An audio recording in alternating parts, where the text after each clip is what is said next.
Cette chouchoute de Télématin, c'est cette actrice qui s'appelle Hayam Abbas, que vous avez vue dans un certain nombre de films. Vous vous souvenez peut-être pas du film, mais vous vous souvenez de ce visage, de cette femme, visage particulièrement expressif, tendre, douloureuse et très belle. Et elle fait plusieurs choses dans la vie, parce qu'elle est actrice, vous allez la reconnaître, mais comme elle est polyglotte, elle est également, elle est coach auprès de certains acteurs. Par exemple, Steven Spielberg l'a prise comme consultante sur le film Munich, puisqu'elle est spécialisée dans, elle connaît bien le conflit israélo-palestinien. Alejandro González Iñárritu, Babel, ce grand film, c'était Hayam Abbas qui était consultante également. Elle aime se présenter comme une Palestinienne d'Israël. Elle filme ici son premier film et elle a choisi de poser ses caméras en Israël, dans sa Galilée natale.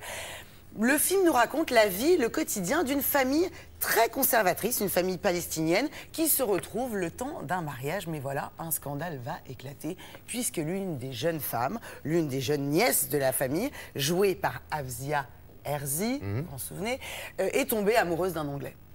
Voilà. Un Anglais. D'un Anglais. Donc voilà. Afzia Herzi, révélée au grand public par, là, voilà, vous la voyez là. La graine et le mulet d'Abdelatif Kechiche. Donc, tout l'honneur de la famille est en jeu, c'est un film. Alors, ça se passe en toile de fond, il y a la guerre. Il y a la guerre, mais c'est une guerre qui est fictive. C'est-à-dire que Hayam Abbas a décidé de ne pas l'ancrer dans le temps, peut-être pour donner un petit côté un peu universel. Voilà. Et c'est un film essentiellement sur la place de la femme dans l'islam. C'est très beau, c'est émouvant, c'est pas drôle, on s'en doute bien, mais voilà, s'il y a bien quelqu'un qui était légitime pour faire un film là-dessus, c'était Hayam Abbas. Elle était à Paris, nous l'avons rencontrée.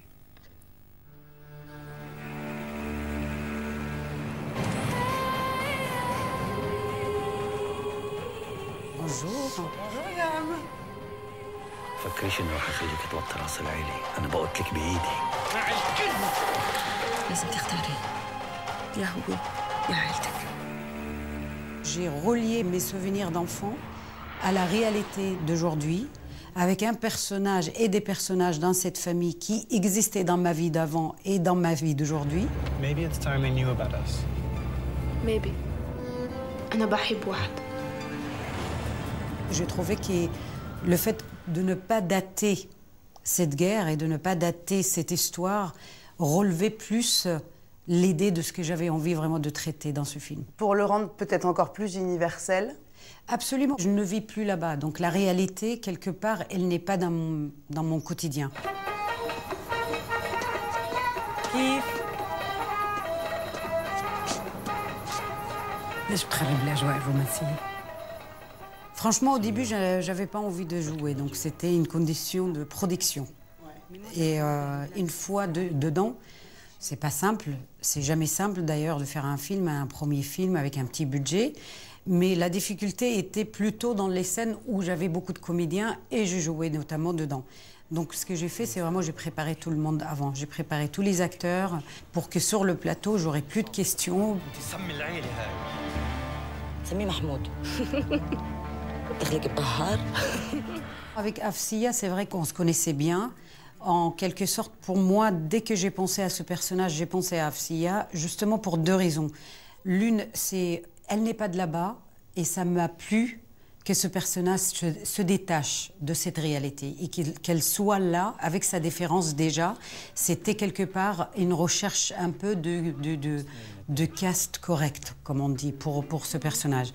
Et Afzia, elle a ça en elle, donc elle est un peu rêveuse à la fois, elle est un peu mystérieuse, on ne sait pas vraiment ce qu'elle pense.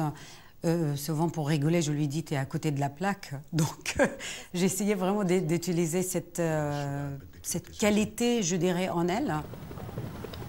بدي أسافر أشوف الدنيا.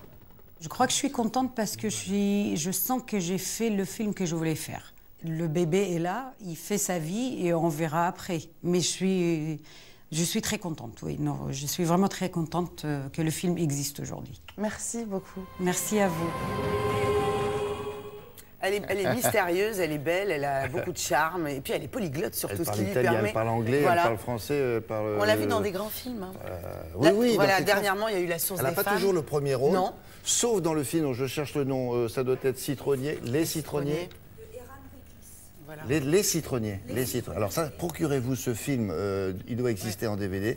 On la voit du début à la fin, elle est le personnage principal, à tomber ce film. Et alors que c'est vrai que souvent, elle n'a souvent que des seconds rôles. Je pense au film Miral de Julian Schnabel. Oui, mais elle les booste des seconds rôles parce qu'on voit qu'elle est incroyable. Et puis alors, il y a aussi son mari, Zindine Soualem, que vous connaissez peut-être aussi. Voilà, et donc elle vit en France très souvent, ici, quand elle ne tourne pas à l'étranger. Merci. En salle tout cas. mercredi Oui, prochain. merci.